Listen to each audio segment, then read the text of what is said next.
you know, when do you want to bet that they're going to kill a cop or something? And A you copper. know, I'm not really surprised that this happened. I'm mortified that it happened, but I'm not really surprised that it happened at all because, like you said, eventually, with all that "let's kill a cop" rhetoric, it was going to happen. So, and the other thing that I wanted to bring up too is, all these people on the Mike Brown side are complaining that Mike Brown isn't going to get to spend the holidays with his family. Well, what about, I don't know, did I know you read that article about the son's farewell to his father on Facebook? No, I have not seen that. It's pretty, it's pretty deep to go back and read that.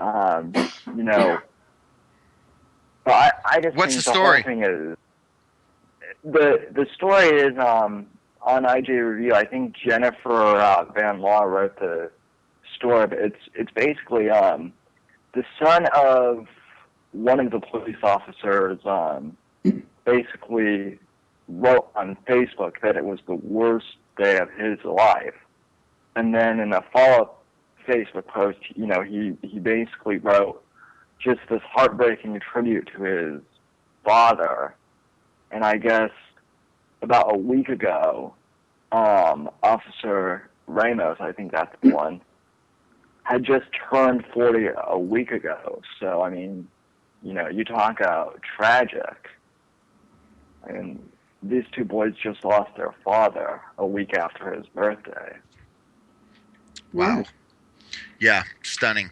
All right, hey Sam, thanks for listening, man. Thanks for calling in. And when we do, by the way, I'm thinking about this. If Mike and I do cut some, cut a record or something like that, maybe we'll put you on an advanced distribution list. Maybe you can give us some advice and feedback on, some of the harmonization or melodies or something like that, since you pay particular attention to the singing that we do. It sounds good. If you want me to put some instrumentals in there, I can help you with that as well. All So, right, brother. Thanks so much, Sam. Have a great Thanks for day. calling, Sam.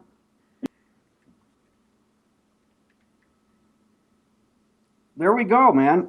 Sam, he's on board, dude. Yeah, totally. Absolutely. Hey, All right, Mike, let's move on. Next topics, buddy. do you want? Listen, I want to talk about one of your posts. I want to talk about this poll on religion in America. Are you up to that? Yeah, you know what? I had to totally reboot my computer. So Well, let me, unless you want to hit something else. I mean, that's what we like about our show. We kind of make crap up as we go, man. well, you know what? I'm waiting to see what kind of editorial content the guys put in at IJR about that. Oh my! Because religion, you write about religion, and somebody is going to feel like their ox is getting gored. Well, we could talk about this one. Kind of blew up over the weekend. The one about the poll of who people trust. Yeah. Hey, listen. As far as other people putting editorial content in your posts, we need to talk about that offline. Wink, wink. I agree. All right, let's talk I about the agree. jobs thing because I have a little bit of a history with that in a prior profession. But yeah, let's bust that out. Go ahead. Okay, so this is interesting. America reveals who it really trusts in poll of most and least honest jobs. The only time over the past couple of decades that nurses were not the most trusted was right after 9/11 when they included firemen in the list. So nurses at the very top end. Mike, just for fun, guess who would be the least trusted in terms of ratings for honesty and ethical standards? Who would be the least trusted people, the least trusted profession in America? Would you Let me, guess? listen, man. I have absolutely no idea. Let me just take a complete shot in the dark. All right, Yeah. Congress. Yeah, it turns out Congress actually rates better, excuse me, worse. Congress rates lower than car salespeople or admin. Or Um, lawyers, man. well, they're way lower than lawyers. But people Tw- hate lawyers generally. Yeah, but 20% say that people, lawyers, are honest and ethical. Yeah. Members of Congress got one third that number. Now, the worst one, in terms of very low, um, the 61% people had a low or very low opinion of Congress members' honesty and ethical standards. Yeah. I mean, the classic person who's going to lie to you is a used car salesman. People would rather buy a car from a used car salesman than they would from a member of Congress, is effectively what they're saying. Yeah, and generally what Congress is trying to sell people is a load, well, isn't a car. Yes, Yeah. exactly. Family-friendly show, Mike. Yeah, You know that's why I what? stopped. What's interesting to me, the juxtaposition between, on one hand, 61%, almost two-thirds of Americans think that members of Congress are not honest and ethical. Yet, the vast majority of them do get reelected most of the time, and furthermore, a majority of the country thinks, quote, someone ought to do something, end quote, and it would be those same exact members of Congress that are the someone needs to do something thing. I don't get the juxtaposition of those two.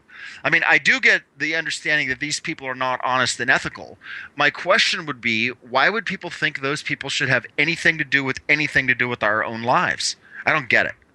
Well, I mean, to an extent, neither do I. But, we've talked about this before, and we'll probably talk about it again. I mean, by the time someone gets entrenched, particularly in the House, because these people run every 2 years, as most of us know, whereas senators run every 6 years. I mean, take a look at Charlie Rangel, or you take a look at any number of questionable representatives on both sides of the aisle who've, been. Charlie Rangel was censored, several years ago, and you can go up and down, the Democrats and Republicans. These people get so entrenched, whether it's gerrymandering or whether it's you look at the demographics of their districts, you look at the money, you look at whose back pocket they're in. So that, I get that part. Right. So this list, at the top, who's number one, Michael? In terms of very high or high, number one is nurses, number two is medical doctors, number three is pharmacists, number four is police officers. Here we go. And then the list goes down from there. Now, what's interesting, what I found to be more interesting is the change. The biggest change was police officers. They had the biggest drop in terms of percentage points. Of the people on the list, police officers dropped the most, and then pharmacists dropped after that.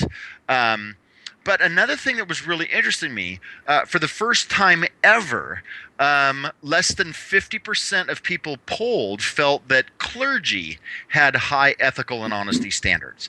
First time it's ever happened in this poll that less than half Americans say that that the clergy is either high or very high in terms of integrity and trust. And this will dovetail nicely with tomorrow. We got to talk about your pending, although potentially highly edited post that you're going to put up on this recent poll on religion in America. When we started talking about this, and nobody cares about it, but I have to say it anyway, as a past financial planner in my previous life, this goes back, probably 8 years ago. And I forget now whether it was number one or number two, but personal financial planners were the most trusted folk in America. And of course, that article was reproduced within the industry and sent around ad nauseum. But it's interesting. I think it's also interesting how nurses trusted in this most recent poll over doctors. It's almost like, the doctor says something and people believe it, but then the nurse comes in and confirms and makes people feel good about what the doctor said, Right. You know what I think about that is one of my very best friends is an ER doc. And so we talk a lot about medicine and what's going on with the healthcare system and Obamacare, just his experiences as an ER doc. I think part of it is accessibility. is that everybody knows that a doctor had to go to school forever. Typical doctor makes a bunch of money. And so, for the vast majority of Americans, doctors are seen as kind of like other, whereas nurses are more of like one of us. I mean, You're exactly the doctor, right? The doctor rolls in with his expertise, figures out what's wrong, and then rolls out. And then it's the nurse that's coming in, that's doing the sponge bath, that's talking to the family members while the family members are holding the person's hand, that's interacting. That in many cases, much more personable. Much more personable, yeah.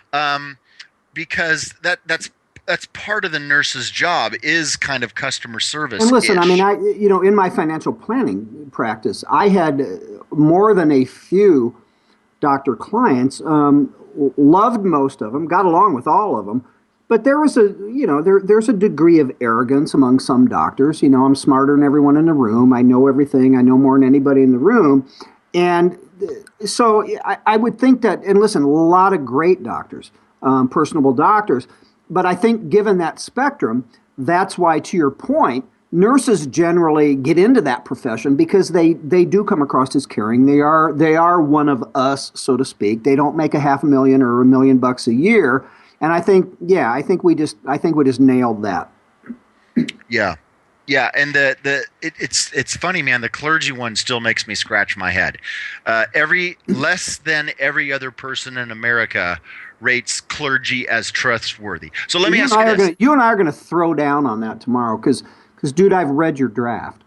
Yeah, and you know what? I'm not going to give my actual opinion about all that stuff. Well, you know what, though?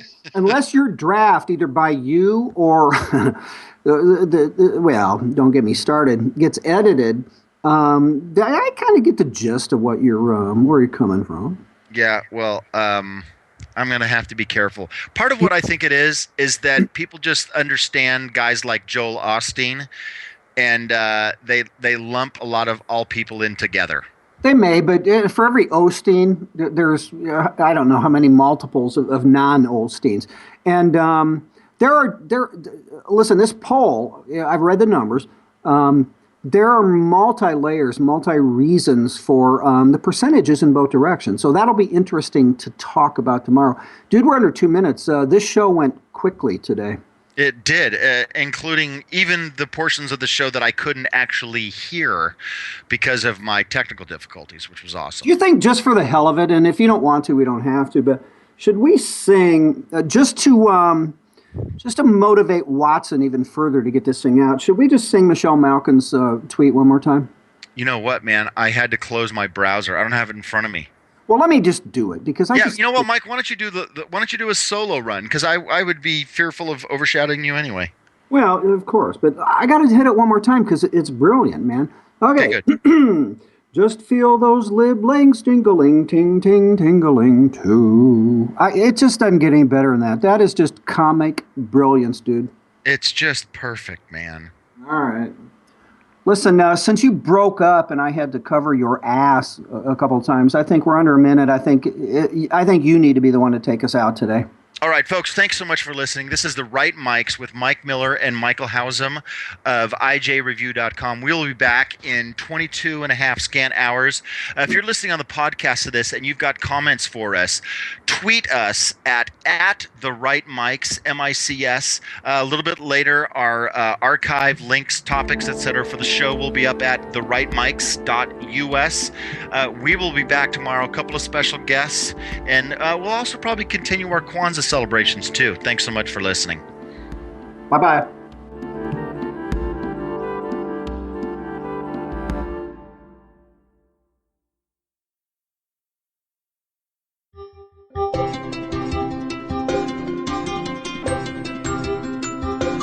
This show is produced by IJReview.com.